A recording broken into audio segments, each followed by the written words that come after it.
요한복음 이제 15장 오늘은 이제 할 차례입니다.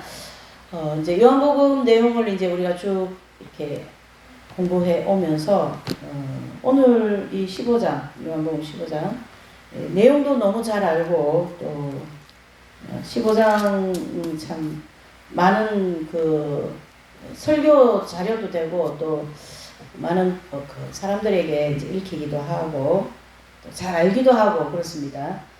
근데 참 우리가 이렇게 보면요, 성경 말씀을 아주 그냥 교회 좀 한 20-30년 다닌 분들은 막 그냥 기가 닳도록 들은 그런 구절들이 있어요. 근데 이제 그 중에 한 말씀도 이 요한복음 15장이에요. 요한복음 15장을 많이 들었다, 또 잘 알고 있다, 이렇게 생각을 한다라는 뜻인데요. 예수님께서 이제 앞장에 4장, 14장, 13장 이렇게 쭉 앞장에서 예수님의 이제 모든 여정이 오면서 예수님께서 이제 십자가에 가시고 그 다음에 보혜사를 보낼 것이다. 너희들을 도울 그런 그 이제 보혜사 성령을 보낼 것이다. 그 얘기를 그 말씀을 하시고 이 포도나무 비유의 말씀을 하신 거거든요. 그러면 그 앞의 말씀에 이어서 이 말씀을 하신 거라는 거고, 또 그 앞의 말씀을 더 확실하게 저와 여러분들에게 내지는 이 말씀을 복음을 들은 모든 분들에게 가르쳐 주기 위해서 비유로 말씀한 거예요. 그러니까 그 비유의 말씀이 바로 포도나무를 비유하여서 이렇게 하셨는데, 주님께서는 이제 지금 상황이 계속해서 이제 그 만찬석에서 제자들에게 말씀을 하시는 내용이거든요. 그래 이제 예수님 입장에서도 보면 이제 내가 가야 되고 예수님 가셔야 되고 또 이제 제자들에게 이 일을 맡기고 가셔야 될 형편에서 정말 꼼꼼하게 말씀으로 그냥 계속 다지고 또 다지고 그러면서 이제 하시는데, 사실은 이 15장 여기 이제 만찬석에서 예수님이 하시는 그 행동과 그 발 씻기는 행동이죠. 그 다음에 하신 말씀과 이 모든 일들은 이 땅에 계실 때 마지막으로 가르침을 주시는 내용이잖아요. 그리고 이제 그 가르침을 통하여 온 세상에 복음이 전파되어야 되는 그런 이제 입장이기 때문에 예수님의 마음도 굉장히 정말 심도 있게 제자들에게 이제 말씀을 전파해야 되고 또 가르쳐야 되는 그런 입장이십니다. 그러시면서 이 비유를 이제 포도나무에 비유를 하셨는데, 이 포도나무 하면 또 우리가 이스라엘 또 생각할 수 있죠. 또 이스라엘 하면 포도나무. 그러니까 이스라엘은 포도 농사가 되게 잘 되는 나라예요. 그래서 뭐 포도알 하나가 이거만 하고 막. 그래서 포도 이제 그 물이 또 귀한 나라이기 때문에 그 포도주를 통하여 음료 내지는 이렇게 물 같이 그렇게 드시기도 하는 이렇게 굉장히 그 중요한 그런 농산물 중에 하나이고, 또 그 중요한 그 이스라엘 백성들에게 물 공급에 대한 대체 그런 내용이죠. 근데 포도나무도 또 되게 잘 알아요, 이스라엘 백성들이. 그러니까 지금 주님이 말씀하시는 내용들을 보면 또 한 가지 우리가 조금 이제 짚고 가야 될 게, 어려운 말씀을 하지 않으신다는 얘기죠. 그러니까 가장 이스라엘에서 흔한 포도나무, 그러한 말씀인데, 우리가 이제 뭐 농사를 저도 많이 안 지어봐가 잘 모르기는 한데요. 이제 농사 지으시는 분들은 금방 알아들었죠. 더 이게 실감이 나죠. 농사를 지어봐서. 그러니까 뭐 예수님께서 이렇게 비유하시는 거 보면 어려운 학자들 얘기를 가지고 와서 하시지도 않고, 그냥 생활 속에 늘 함께하는, 우리가 또 가까이 지내는, 또 우리 잘 아는 그러한 말씀을 이제 내용을 인용해서 늘 이제 비유로 하늘나라도 알려주시고 또 구원에 대한 굉장히 많은 이제 그 복음을 알려주셨는데, 그 중에 이제 오늘도 이 포도나무와 또 이제 그 농부이죠. 그래서 15장 1절에 보면 그렇게 말씀하십니다. 내가 참 포도나무요 내 아버지는 농부다 그랬습니다. 내가 참 포도나무다. 내가는 누굽니까? 예수님이시잖아요. 예수님 자신을 포도나무에 비유를 하셨고 또 아버지 하나님 예수님의 아버지 하나님 아버지는 농부에다 이렇게 비유를 하셨습니다.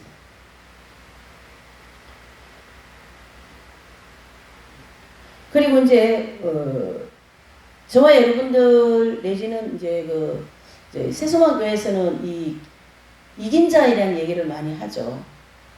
그래서 그러니까 농부와 포도나무와 그 다음에 이제 거기 이렇게 가지로 이렇게 되어 있잖아요. 포도나무에 가지가 이렇게 뻗어서 거기서 이제 열매를 맺는 것처럼 그 가지 그러면은 농부는 하나님 아버지, 포도나무는 예수님. 그 다음에 가지는 어디에 비유해야 되냐면요. 이긴 자들에게 비유해야 됩니다. 그래서 이 가지는 그 포도나무에 딱 붙어가지고 포도나무에서 나오는 가지 액을 아주 강력하게 잘 공급받아가지고 튼튼한 가지가 되어서 열매를 주렁주렁 맺는다 이렇게 보셔야 되는 거죠. 네. 자 그런 입장에서 2절을 보시면 물은 내게 있어 과실을 맺지 아니하는 자가 가지는 아버지께서 이를 제해 버리시고 무릇 과실을 맺는 가지는 더 과실을 맺게 하려 하여 이를 깨끗게 하시느니라 그랬습니다. 자, 과실을 맺지 않는 가지는 하나님께서 어떻게 해요? 연단 과정을 잘 통과하다가 가라지가 된 자들을 가르치게 합니다. 예, 과실을 맺지 않는 가지, 그쵸? 예, 열매 맺지 않는 가지는 다 어떻게 해요? 불쏘쏘기를 쓰시겠다 이런 뜻이죠. 그래서 이제 여기 이 지금 장소가 예수님께서 이 말씀하시는 이 장소가 어디냐면 만찬석이죠. 예수님의 만찬석이기 때문에 그 만찬석은 12제자들이 다 앉아 있어요. 그 중에 가룟 유다도 앉아 있는 거거든요. 그러니까 그 가룟 유다를 향하여서 어떻게 해요? 열매를 맺지 않는 가지이기 때문에 꺾어버리겠다. 이제 그런 뜻이거든요. 그래서 가룟 유다를 일컬어서 가지를 비유한 거죠. 그래서 예수님을 잘 따라오다가 예수님을 믿고 가다가 곁길로 간 사람, 허례와 위선에 빠진 사람들, 그런 사람들이 이제 가라지가 되는데 그러한 가지들이죠. 열매를 맺지 않는 거잖아요. 근데 광야에 있는 우리 성도들도 어떤 때는 뭐 충만하면 열매 맺고 충만하지 않으면 또 열매 안 맺고 이런 때가 있는데요. 어쨌든 저와 여러분들은 열매를 풍성하게는 못 맺는 거죠. 맺을 때 있고 못 맺을 때 있고 아주 이기적이고 자기중심이고 뭐 아주 얼마나 못된 가지들이 많은지 몰라요. 그렇지만 또 상태가 좋을 때는 열매를 맺거든요. 이제 그와 같이 이제 저와 여러분들을 가리켜 얘기하기도 하지만 여기서 궁극적으로 하는 얘기 가지는 바로 이긴 자들을 가르치게 하는 거고요. 자, 제해버리신다. 가라지로 내어버리시고 마귀에게 내어주시겠다. 이런 뜻입니다. 가시를 맺는 가지는 어떤 가지일까요? 바로 이긴 자들이죠. 그래서 이를 깨끗게 하신다. 이것은 가라지가 되는 자들을 버리신다라는 의미하고 그 다음에 이제 과실은 뭐냐 하면 영적인 성령의 열매를 가르치게 해요. 과실. 그러니까 포도나무에서 맺어지는 포도 아주 투실투실하고 그냥 그런 좋은 열매를 맺지 않습니까? 그러니까 우리가 예수님을 믿으면서 제일 중요한 거는 열매 맺는 생활을 해야 되는 거예요. 열매 맺는 생활. 그리고 열매 맺는 생활이 뭘까요? 바로 성령의 열매인데 그 성령의 열매가 결과적으로 갈라디아서 5장 22절 23절에 보면 성령의 열매라는 거죠. 사랑의 열매, 온유의 열매, 인내의 열매, 충성의 열매, 화평의 열매 이런 열매라는 거예요. 그러한 열매를 맺는 신앙생활을 해야 되는 거예요. 사실은. 근데 우리가 신앙생활을 하다 보면 그러한 열매를 못 맺는 때가 되게 많아요. 사실은 솔직히. 오른손이 하는 일이 왼손이 모르게 하는 일이 열매를 맺는 일이거든요. 근데 오른손이 하는 일이 왼손보다 전 대한민국이 다 알아야만이 되는 우리의 직성, 그렇죠? 우리의 속성, 그러니까 부패한 속성, 그렇죠? 명예욕, 무력, 또 그런 수면욕, 또 저학생 같이 막 합동해가지고 열매 맺기 참 쉽지가 않습니다. 오른손이 하는 일이 왼손이 하기까지는 굉장히 성숙되어진 신앙인이어야만이 되는 거고요. 또 좀 성숙이 덜 되어진 사람들이 만약에 오른손이 했는데 왼손이 몰라주면은 정말 시험 들고 난리 나죠, 교회에서. 여러분, 열매 맺는 게 얼마나 그렇게 어려운지 여러분 우리가 잘 묵상을 해봐야 됩니다. 내가 한 어떤 그런 거에 대하여서는 별로 사람들한테 안 알려지고 그거에 대해서 그렇게 뭐 인정을 안 받는 그런 것이 되게 좋아요, 사실은. 그러니까 교회 시대 이긴 자들은 그런 걸 잘했기 때문에 열매가 또 익었고 또 그 열매를 많이 맺어요. 그런 오른손이 하는 왼손이 모르게 하는 그런 열매를. 그래서 여기서 얘기하는 이 포도나무에서 얘기하는 이 과실은 영적인 성령의 열매를 가르치게 합니다. 자, 3절을 보시죠. 저희가 이런 일을 한 것은 아버지와 나를 알지 못함이니라 그랬습니다. 그래서 자, 저희가 이런 일을 한 것은 바로 가룟 유다를 이제 제외한 11명 제자이고 또 일러준 말은 주님의 계명이라는 거죠. 예수님이 제자들에게 굉장히 많은 말씀을 해주시죠. 이때 대표적으로 산상수훈의 말씀이고 또 그 과정에 있어서 복음 전파하면서 제자들과 함께 동고동락하면서 예수님이 가르쳐 주신 말씀이 굉장히 많지 않습니까? 그게 복음서니까요. 그게 이제 일러준 말로 바로 주님의 계명, 너희가 서로 사랑하라. 내가 너희에게 새 계명을 주노니 서로 사랑하라 그랬습니다. 그러니까 율법에도 사랑이지만 예수님이 이 땅에 오셔서 마무리하는 말씀이 바로 사랑이라는 거죠. 그래서 이 사랑이 없이 한 건 다 상급이 안 된다 그런 뜻입니다. 이 계명을 지금까지 철저하게 지켰기에 영적으로 정결함을 얻게 됨을 의미한다. 그래서 제자들은 이제 예수님과 함께 오시면서 예수님을 통하여 이제 말씀을 많이 듣고 또 예수님의 그 교훈을 통해서 회개도 하고 돌이키고 이렇게 보잖아요. 근데 그게 대표적으로 베드로 사도를 보면 너가 닭 울기 전에 나를 3번 부인하리라 그런 얘기 있잖아요. 그럴 때 진짜 닭 울기 전에 3번 예수님을 부인하지 않습니까? 근데 예수님을 부인하고 어제 그 예수님 이제 이렇게 끌려가시는 과정에서 예수님 3번 부인하고 예수님과 얼굴이 마주치고 그 다음에 베드로는 나가서 통곡하며 회개하는 장면이 있고 그 다음에 이제 베드로 가룟 유다는 예수님을 팔고 회개하지 않고 어떻게 해요? 동전을 그 30년 얼마 된 그 돈을 던져버리고 그냥 나가버린 거예요. 그러니까 결국 회개하지 않았기 때문에 지옥 갔고 회개했기 때문에 천국 가는 그러한 것을 우리가 또 볼 수가 있어요. 그러니까 우리는 잘못한 것도 많고 죄 짓는 것도 많고 참 뭐 이렇게 많은데 다 회개를 해야만이 된다 이렇게 보는 거죠. 회개가 굉장히 중요합니다.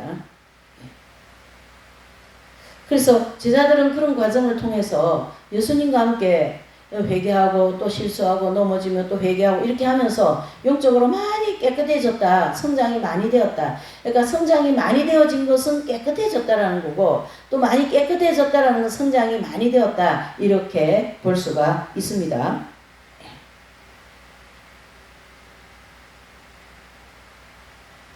자, 그래서 우리가 이제 과실이 이렇게 많이 맺기 위하여서는 또한 회개가 필요합니다. 그러니까 이 시대는 우리가 가장 많이 해야 될 게 바로 회개기도인 걸 우리 볼 수가 있어요. 근데 가장 안 하는 게 회개기도입니다. 지금 가장 심각한 게 회개기도 안 하는 겁니다. 자, 4절을 보실게요. 오직 너에게 이 말을 이른 것은 너희로 그 때를 당하면 내가 너희에게 이 말한 것을 기억하게 하려 하며 처음부터 이 말을 하지 아니한 것은 내가 너희와 함께 있었음이니라. 아멘. 굉장히 쉽지 않습니까? 어떻습니까? 그러니까 이제 여기 4절에 보니까 오직 너희에게 이 말을 이런 것은 너희로 그때를 당하면 내가 너희에게 이 말한 것이 기억난다. 예수님과 함께 동고동락하면서 오시면서 제자들에게 일러준 모든 말들을 지금은 그 말에 다 의미를 다 모를 수도 있다. 하지만은 그때 즉 예수님이 가시고 승천하시고 제자들이 곳곳에 흩어져서 복음 전하다가 핍박받고 막 이렇게 하는 모든 과정들 있잖아요. 막 이단이 치고 들어오고 그 당대에는 영지주의라고 하는 이단들이 굉장히 활성화됐거든요. 그리고 유대주의적인 신앙을 가진 사람들이 복음을 믿는 사람들에게 굉장히 많이 고통을 주는 그러한 그 전체적인 그림이기 때문에 얼마나 어려움이 많았겠냐 말이죠. 베드로 사도나 이런 12제자, 11제자가 복음 전할 때. 근데 이제 그때에 주님이 말씀하신 게 새로 기억나서 그 이단의 교리를, 이단의 그 잘못된 걸 이제 반박하고 또 거기서 양들을 지키고 또 잘못된 거를 잘못됐다고 얘기하고 막 이렇게 이제 하는 걸 그때 너희들이 더 활발하게 될 것이다. 내가 가르쳐 준 거에 대해서 이렇게 말씀을 하신 거죠. 자, 그 다음에 이제 거기 보시면 기억나게 해가지고 주님이 가르쳐 주심을 그때 다 쓰임을 받을 거다. 그리고 이 말을 하지 아니한 것은 내가 너희와 함께 있다. 지금은 그런 말을 하지 않은 것은 예수님이 함께 계시기 때문에 뭐 다 가르쳐 주시고 알려주시고 그렇지 않습니까? 그래서 저도 선생님과 함께 있을 때는 정말 별 걱정이 없었어요. 정말 진짜 지금 이 얘기하니까 정말 그렇습니다. 정말 선생님하고 있을 때는요, 뭐 일라면 뭐 선생님한테 쪼로로 가가지고 여쭤보고 또 뭐 궁금하면 또 여쭤보고 뭐 선생님 뭐 그냥 특별히 말씀 안 하셔도 선생님 그냥 옆에만 계신다 그러면 다 마음이 푸근하고 진짜 지금은요 너무 많이 이렇게 걱정이 많이 되는 거가 많아요. 진짜. 그러면서 하나님의 직접적인 훈련, 성령의 훈련이죠. 그런 걸 지금 받아가고 있는 과정이다 이래 볼 수 있는 거죠. 정말 선생님 계실 때는요, 뭐 예수님과 함께 예수님이 육신으로 오셔서 계시는 거와 함께 있는 것처럼 그런 상황이었어요. 정말 계시를 받아도 해석이 쫙 되죠. 하나님 중심으로. 말씀을 들어도 다 말씀 중심이고 정말 한 권의 성경이나 마찬가지였으니까. 왜요? 말씀 그대로 가는 분이니까. 그 말씀의 원천이신 생명이 들어와 계시는 즉 이긴 자들이기 때문에 그렇습니다. 하나님 뜻과 하나님 뜻이 아닌 분별하는 데 있어서는 정말로 걱정할 게 없었어요. 근데 지금은 이게 하나님 뜻일까? 이 일을 하는 게 하나님 뜻일까? 늘 그런 걸 가지고 이제 막 이렇게 자로재보고 합니다. 섭덕섭덕 그렇게 해지지가 않아요. 왜 그러냐면 그동안 또 오면서 시행착오도 많이 있었고 이게 하나님 뜻이라고 생각했는데 시간이 지나다 보니까 하나님 뜻이 아닌 게 많더라는 거예요. 그러니까 선생님하고 있을 때의 그 시간이 얼마나 좋았겠습니까? 정말 진짜 이렇게 걱정 별로 없었어요. 이제는 부모 손에 아닌 또 홀로서기 하는 거죠. 쉽게 얘기해서 홀로서기. 홀로서기. 그래서 이 4절은 과실을 저절로 맺게 하기 위해서 주님 안에 있어야 되고 신일합인 긍지에 들어와야 된다. 자, 무슨 얘기냐면 이게 지금 이 포도나무 비유는 이긴 자들을 기준으로 해서 설명을 하신 거기 때문에 일단락은 이긴 자들 기준이 그 가지가 포도나무에 탁 붙어 있는 그래서 막 풍성한 열매를 맺는 것으로 이제 전제해서 저와 여러분들은 아직 광야에 있는 성도들은 성령 충만하면 열매를 맺고 충만하지 않으면 막 그냥 막 아무데나 막 그냥 성질 부리고 말이죠. 막 포악성 막 부리고요. 주요. 뭐 그런 거 저 참 경험 한 번씩 하면 참 기가 차더라고요. 좀 전에 이런 말 했다가 또 나중에 좀 있으면 또 저런 말 해버리고.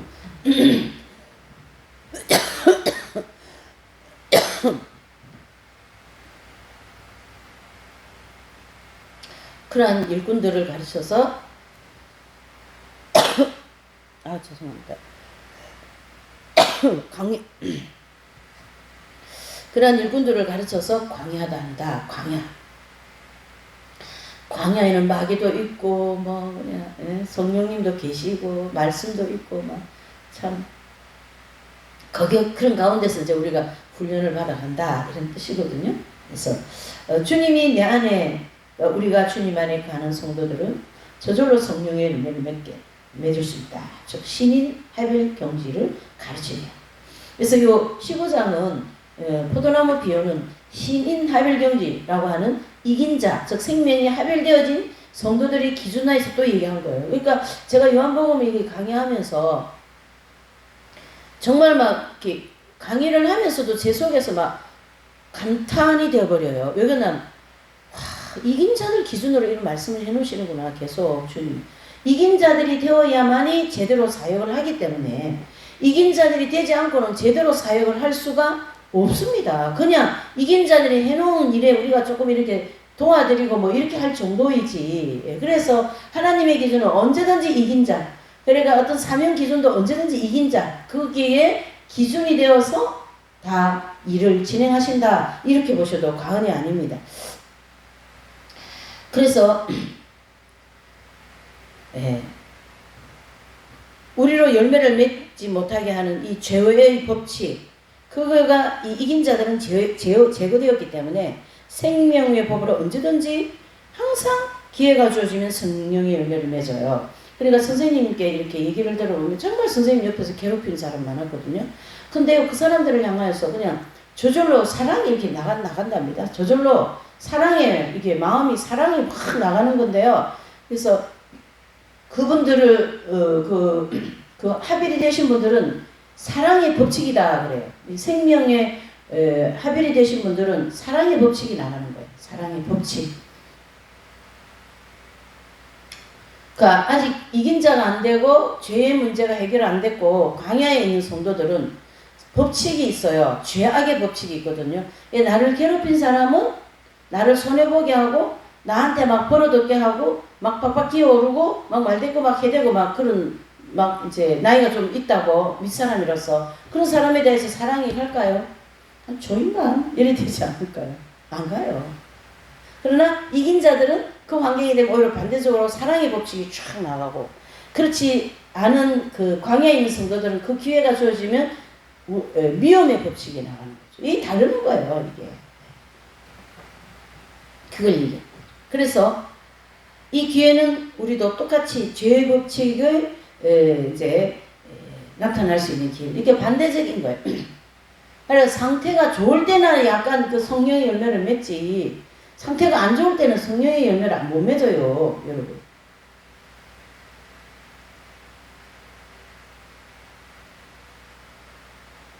얼마나 불완전합니까?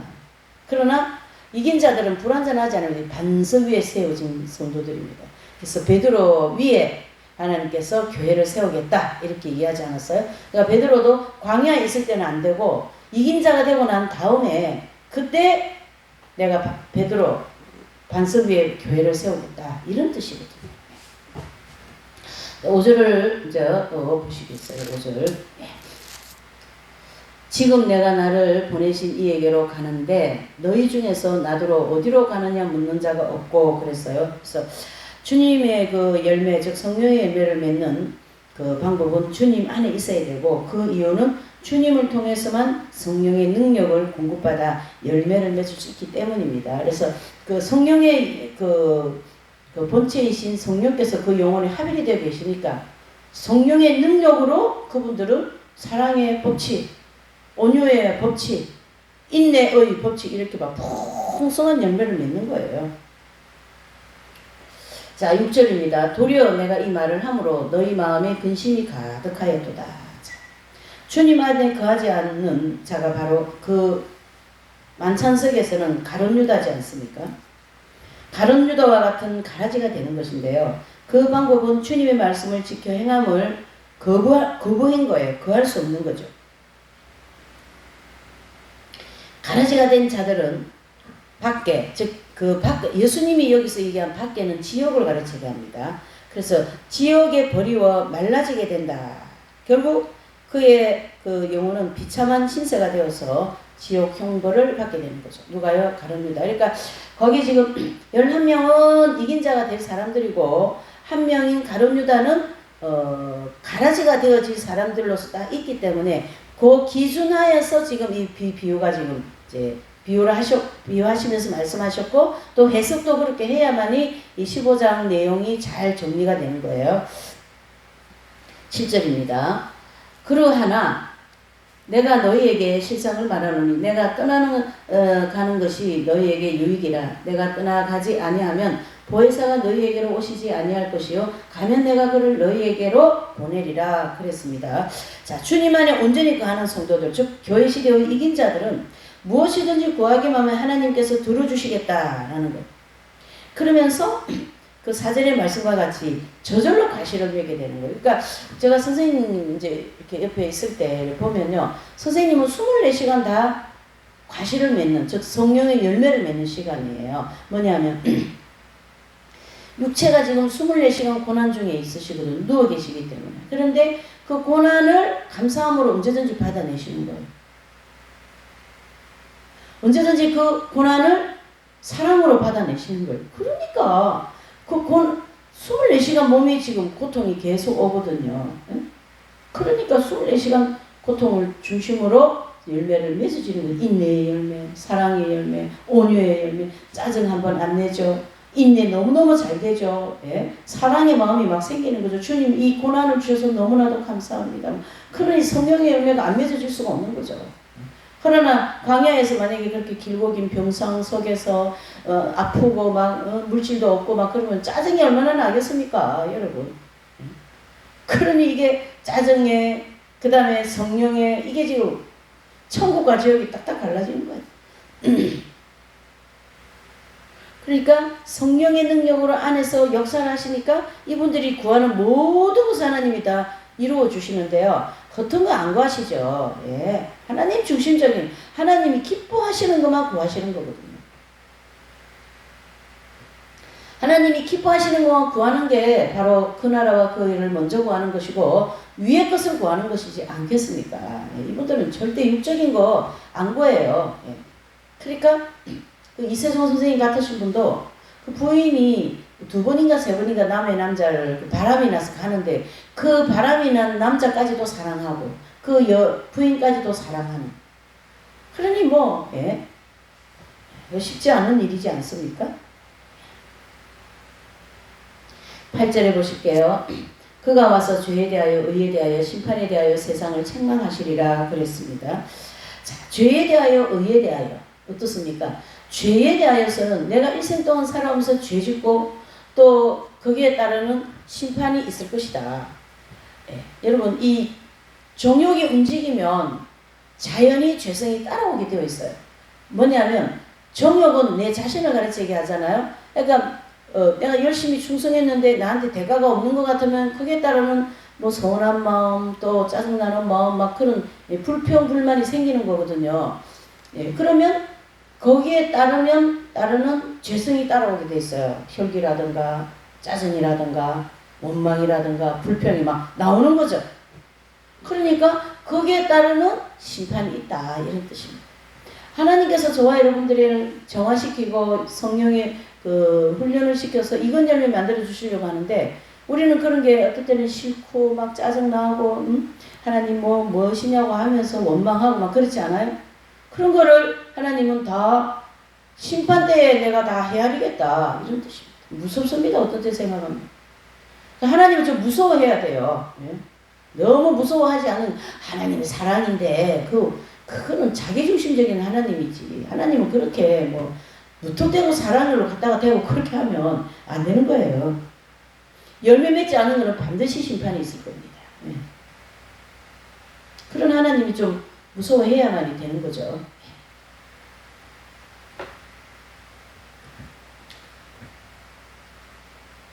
자, 과실을 풍성하게 맺게 되면 어떻게 될까요? 하나님의 영광이 나타나는 거예요. 그러니까 이분들은 그 기도하는 것마다 하나님 들어주신다 했잖아요. 그러니까 그 나라 그 의가 이루어지기 위하여서 이 땅을 위하여 얼마나 기도를 많이 하시겠어요. 그 거룩한 기도거든요. 그러니까 의인들의 기도는 역사하는 힘이 크다 이렇게 얘기합니다. 의인들의 기도는 역사하는 힘이 크다.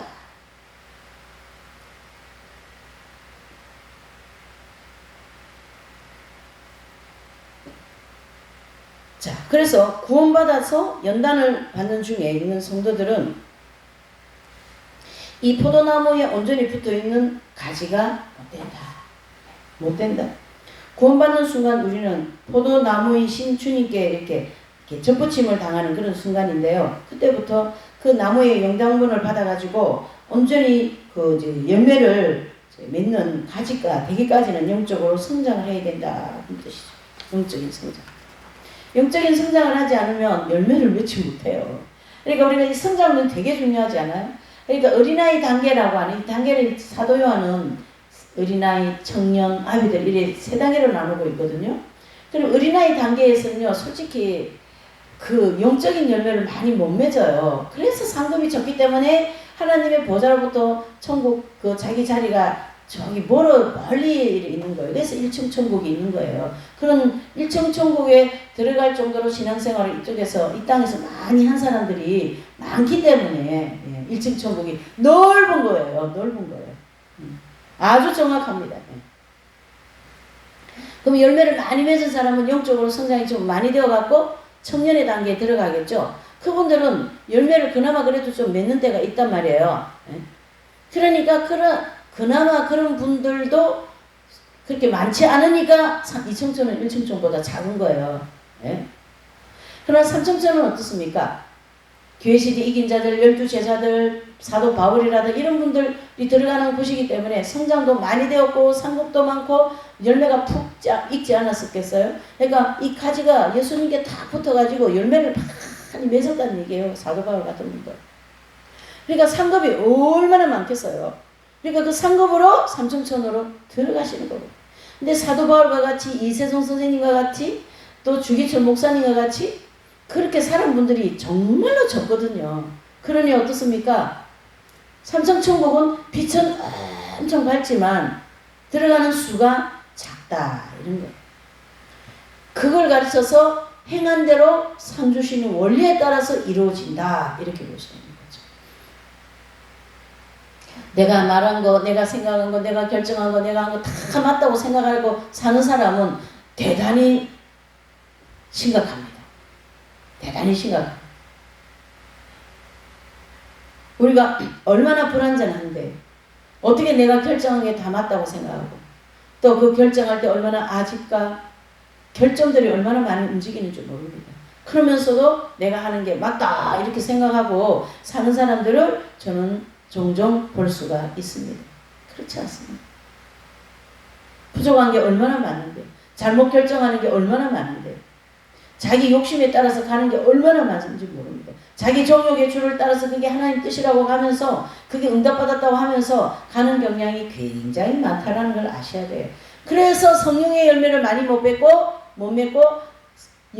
성장을 많이 못하는 이유가 거기 있어요. 내중심적이기 때문에. 하나님은 저와 여러분들을 하나님 중심적인 사람을 만들려고 합니다. 말 한마디에 있어서.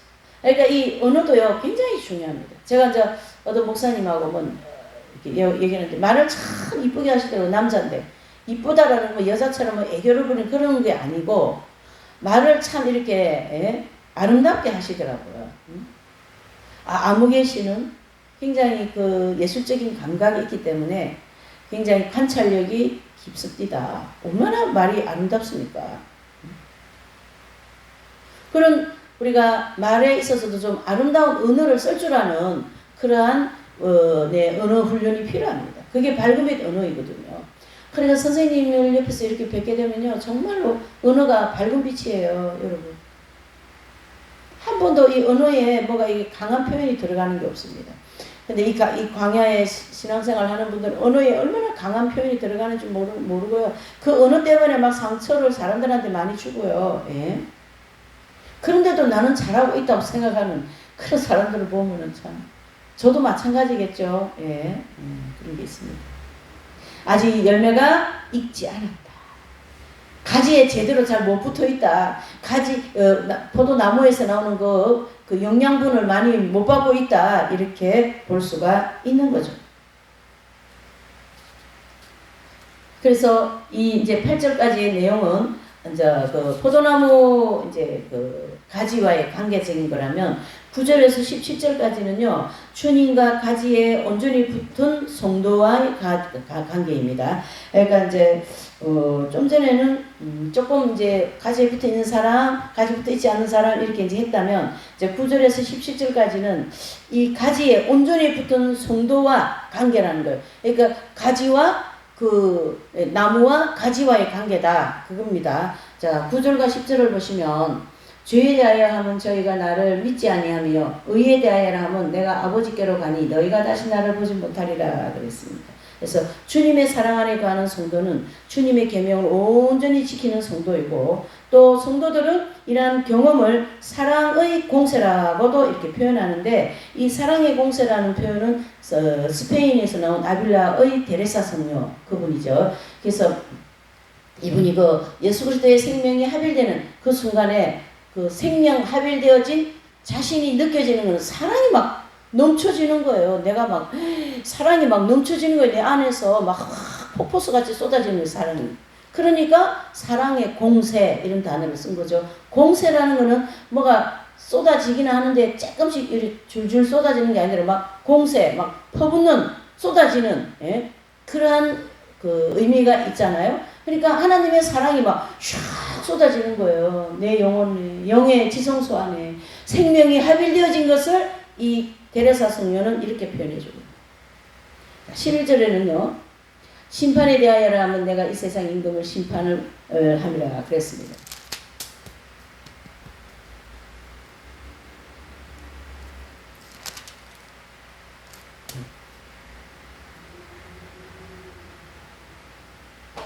네, 9절 10절. 자, 좀 전에 읽은 거는 틀린 겁니다. 너희가 아버지께서 나를 사랑하신 것 같이 나도 너희를 사랑하였으니 나의 사랑 안에 거하라. 10절. 내가 아버지의 계명을 지켜 그의 사랑 안에 거하는 것 같이 너희도 내 계명을 지키며 내 사랑 안에 거하리라. 자, 성령의 합일을 가르쳐 예수님의 생명이 합일되어 버리면 그 좀 전에 얘기한 것처럼 생명이 막 사랑이 막 푹푹 나온다고요. 붕붕붕 나온다는 걸 느끼는 거예요, 그분들은. 그러니까 그런 사랑의 공세라는 단어를 쓰게 되는 거죠. 11절에도 내가 이것을 너희에게 이름은 이 기쁨이 너희 안에 있어 너희가 기쁨을 충만하게 하려 함이라. 이 예수님의 생명이 합일되어진 성도들은 그 기쁨이 막 충만한 거예요. 기쁨이 충만한 거예요. 그러니까 우리 광야의 성도들이 기쁨하고 이분들이 기뻐하는 기쁨하고는 좀 다르다고 봐야 됩니다. 그 안에 생명력 자체가 기쁨인 거거든요. 그래서 막 기분이 좋다 그런 게 아니라 그냥 기쁨이 막, 저도 경험을 안 해가지고 잘 모르겠습니다만은 어쨌든 이 사랑이라고 하는 생명이 들어와 버리면 예수님과 같은 기쁨을 느낄 수 있는 거예요. 예수님이 들어와 계시니까 생명으로. 아, 참. 정말 부러운 분들 중에 한 분들이 이 이긴 자들이에요. 기쁨이다. 그래서 바울께서는 데살로니가 교인들에게 항상 기뻐하라. 자신이 기쁘거든요. 그 고난 속에서도 그 감옥 속에서도 너무나도 기뻐가지고 막 감옥에서 찬양을 하는 그런 바울을 볼 수가 있지 않습니까? 합일되어진 상태이기 때문에 그런 현상이 나오는 거예요. 자, 12절이요. 내 계명은 곧 내가 너희를 사랑한 것 같이 너희도 서로 사랑하라는 하는 이것입니다. 그랬습니다. 자, 결국은 이제 그 12절 사랑의 계명을 주시는 거죠. 그러니까 모든 그 복음의 마침표가 사랑이에요. 사랑이 없이는 아무것도 아니다. 아무 유익이 없다. 이런 뜻이거든요. 그러니까 우리가 행함에 있어서 반드시 사랑이라고 하는 그 열매를 맺으면서 그 행함이 있어야 그게 상급이 되는 거지. 사랑이 없이 행한 거는 유익이 없다라는 뜻인데요. 그 유익이 없다라는 건 상급이 없다라는 뜻입니다. 내가 얼마나 교회에 충성했는데, 얼마나 하나님 나라를 위해 충성했는데, 내가 이렇게 많이 헌신하고 모든 걸 다 주님을 위해 바쳤는데 나한테 이렇게 할 수 있어요? 이렇게 되어버리면 그건 사랑이 없이 한 거예요.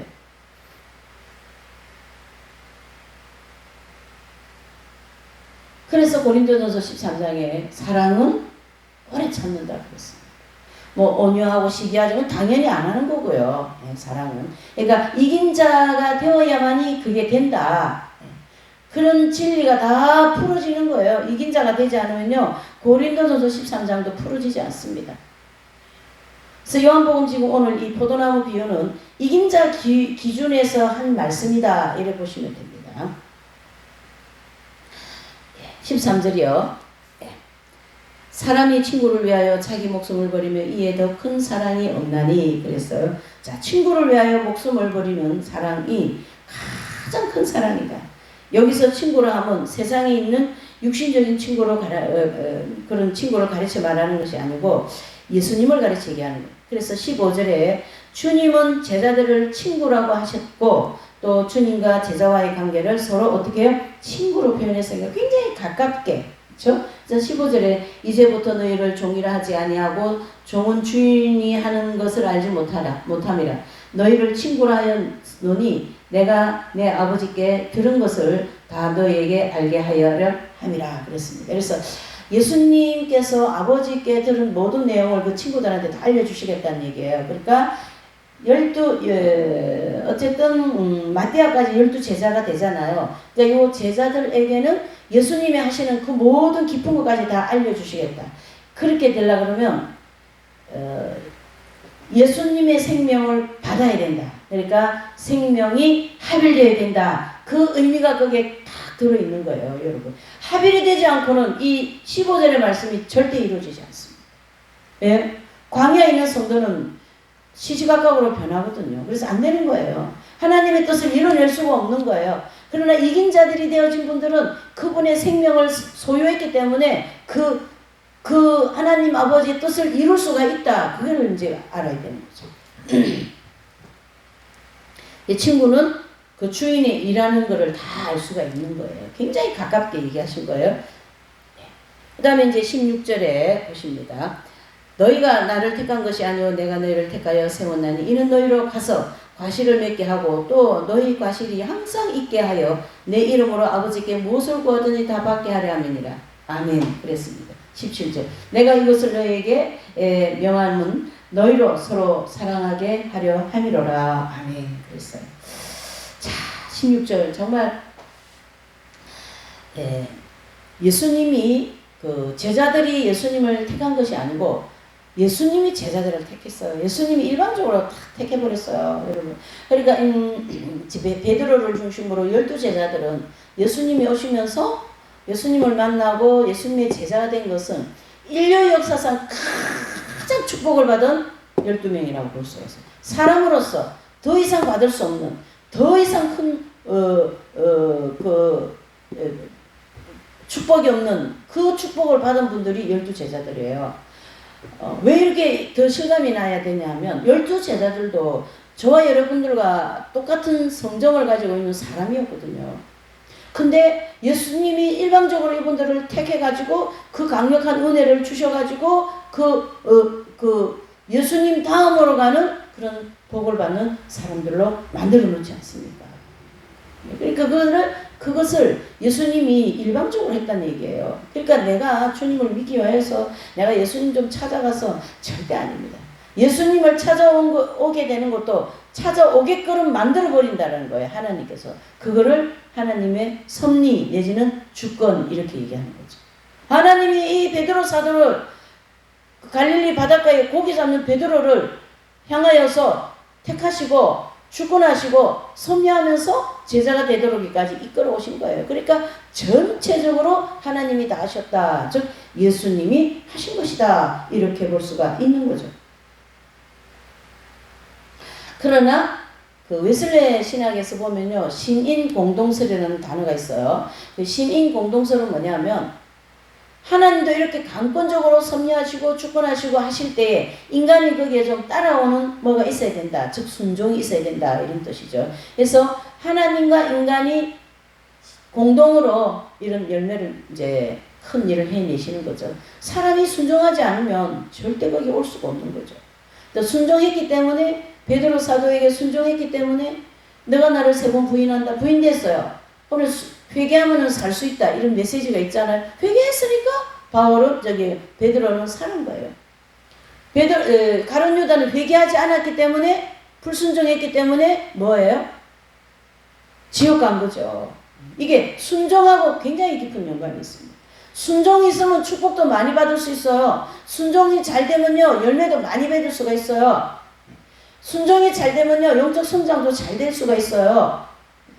굉장히 중요한 대목입니다. 그래서 왜 그런가 하면 이제 우리가 잘 알다시피 하나님께서 인간을 창조해 놓으시고 거기에 주신 게 자유의지거든요.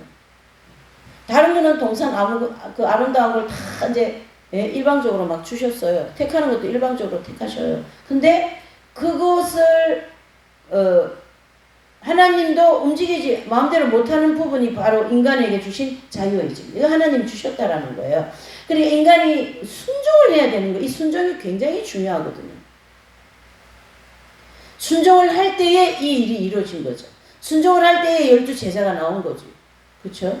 가룟 유다 빼버리고. 순종을 안 했어요. 가룟 유다는. 큰 모델을 놓고 볼 때에 우리 생활 속에 순종이 되는 게 있고 안 되는 게 있고 굉장히 많은데 성장이 많이 안 된 거는 순종을 안 했기 때문에 그러는 거예요. 내 권리를 찾겠다.